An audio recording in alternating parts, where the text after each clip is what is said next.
Kambaramutse kandi mbifurize kugubwa neza n'igitondo cya tariki ya 10 z'ukwezi kwa gatatu kuri mwe mwese muzindukanye natwe.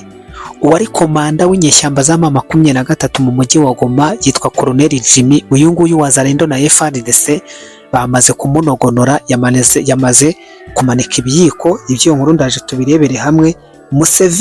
Museveni Sena Leta Zunze Ubumwe za Amerika yamaze kumuvumbura ko ari we nyirabayazana ndetse n'agashoza ntambara hano mu karere k'ibiyaga bigari. Ariko ahangaha nkibaza ngo ese Amerika nuko yari isanzwe itabizi? Yari ibizi ahubwo yari yaramubikiye ibanga, none imaze kumunyunyuza nawe amaze kumera nka bya bikatsi by'igisheke, nta gisigaye ni ukujugunya. Ibyo nkuru turabigarukaho. Ariko kandi nanone ndajya Kisangani, Abashinwa 4 bafashaga M23 kugaba bya bitero bya drone za kamikaze ku kibuga cy'indege bamaze gucakirwa. Uwa mbere yacakiwe arimo arerekeza muri Ituri, ayabanginga atahunga.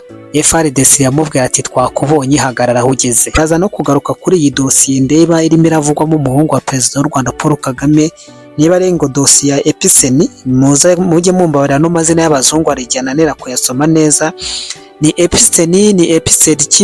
Epiceni wa mugabo njya nkunda kubona dosiye yivugwamo ibihangange ndetse n'ibikomerezwa byinshi byagiye biyivugwamo, ndetse na Trump wayivuzwemo. Ndabona hano bavugamo yuko ngo n'umuhungu wa Perezida w'u Rwanda Paul Kagame nawe yaba abarizwa muri ino dosiye.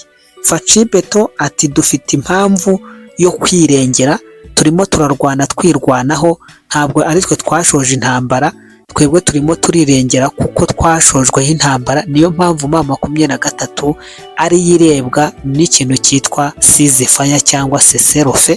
Twebwe nta cessez-le-feu itureba kuko twebwe twagabweho ibitero, niyo mpamvu ibyo turimo turirwanaho. Iyi ni inkubi. Reka dutangire gutya rero kuko nari ntangiye mbibabwira. Reka mpere kuri ino dosiye y'aba Bashinwa. Ni Abashinwa bagera kuri 4. Aba Bashinwa bikavugwa yuko ngo ni abaturage b'igihugu cy'Ubushinwa.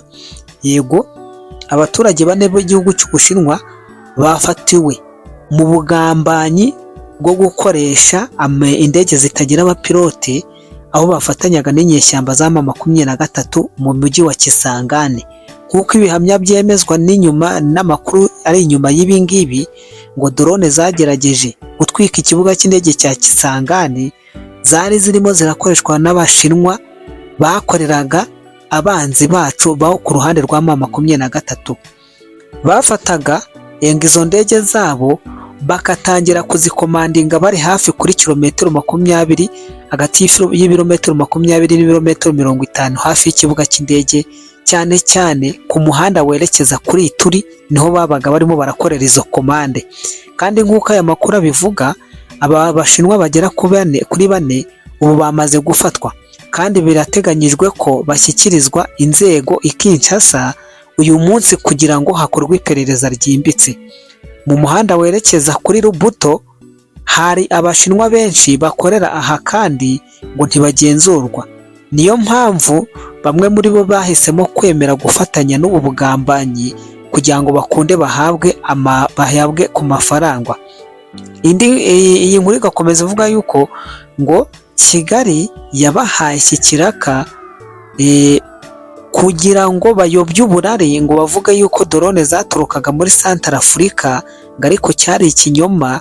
Ngo izi drone zakomandingirwaga kuri uno muhanda werekeza muri Ituri hagati y'ibirometero 20 n'ibirometero 50 uvuye ku kibuga cy'indege cya Kisangani. Aba Bashinwa tayari bamaze kugera mu maboko atarayabo.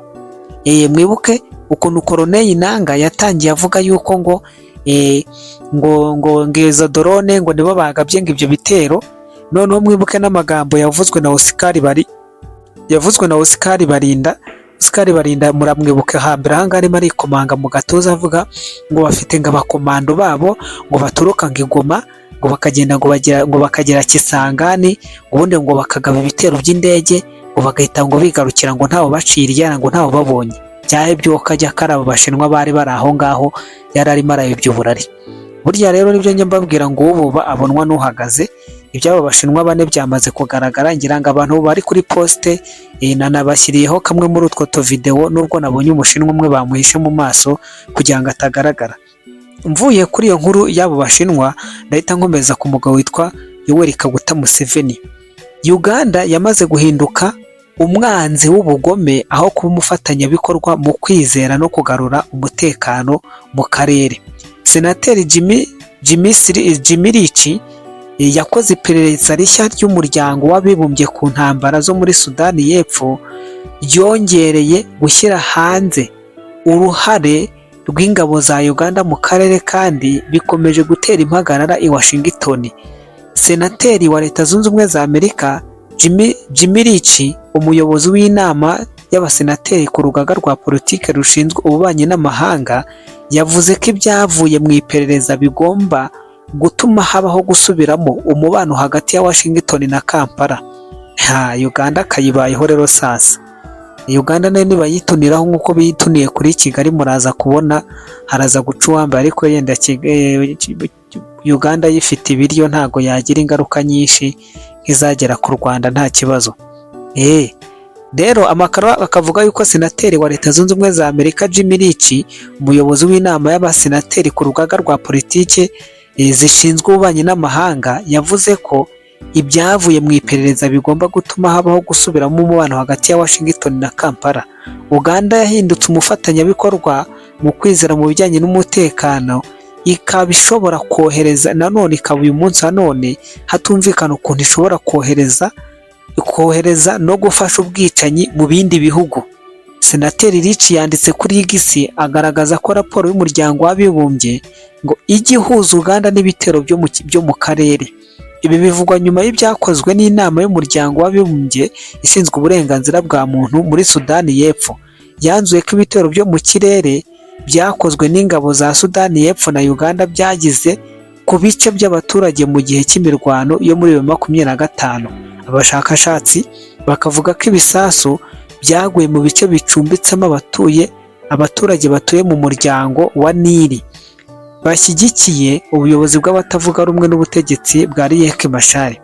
Abatangabuhamya bakavuga ko indege zateye ibisasu byazaga bikica abaturage, bigasenya n'amazu, bigateza inkongi zikomeye, ndetse bigatuma abantu bakwirakwira hirya no hino, bakwira imishwaro.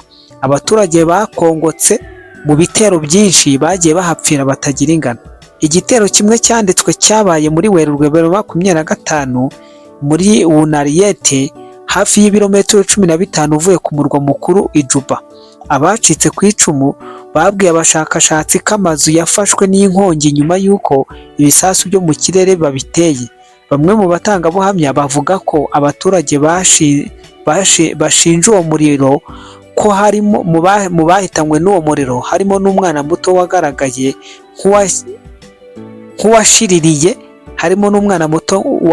nk'uwashiririye kugeza ubwo atabashije kuba akimenyekana. Ibihamya by'uruhare rw'ingabo za Uganda bigaragaza ko raporo igaragaza ko amakuru yerekana ko ingendo z'indege z'igihugu cya Uganda zagize uruhare mu bwicanyi bwaturutse muri Uganda, kandi hakaba harakoreshwaga indege z'ingabo za Uganda, bishobora kwerekana ko hari gahunda yihariye n'ubufatanye mu bikorwa bya gisirikare. Uruhare rw'ingabo za Uganda zinjiye muri Sudani y'Epfo muri Werurwe 2025 kubw'amasezerano hagati y'ibihugu by'abaperezida hagati y'ibihugu ndetse n'abaperezida bombi, Salva Kiir ndetse na Museveni. Nyuma y'ibisasu rero, umuyobozi mukuru w'ingabo za Uganda General Muhoozi Kainerugaba yanditse kuri X avuga ko ari we washyize mu bikorwa ibyo bitero. Ubutumwa bwakuweho nyuma y'akanya gatoya ariko bwamaze kugaragara. Ngira ngo mwayumvise, ni ukuvuga ngo Uganda niyo irimo irabidobya muri Sudani y'Epfo, igahindukira ikaza ikabidobya mu burasirazuba bwa Kongo, ahantu hose. Mbese Uganda nayo yamaze kwigira iki?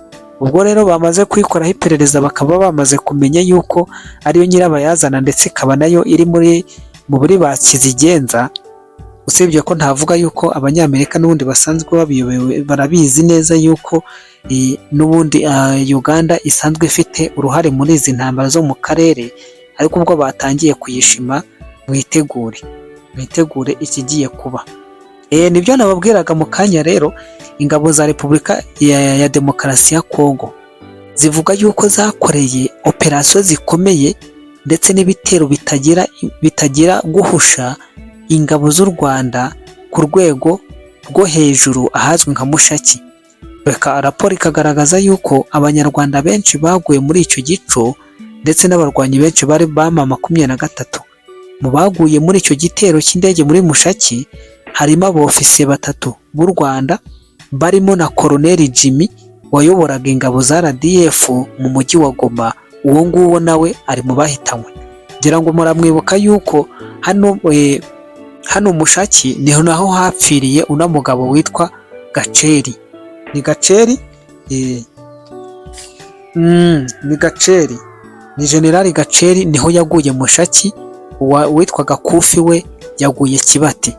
Rero hano Gaceri mu bahaguye, hano Mushaki mu bahaguye, uretse Gaceri wamenyekanye, hamaze no kumenyekana yuko n'uyu Colonel Jimmy wari komanda w'ingabo za RDF na 23 mu mujyi wa Goma, nawe yahamanikiye ibiyiko n'aba ba ofisiye bandi bagera kuri 3 b'ingabo z'u Rwanda.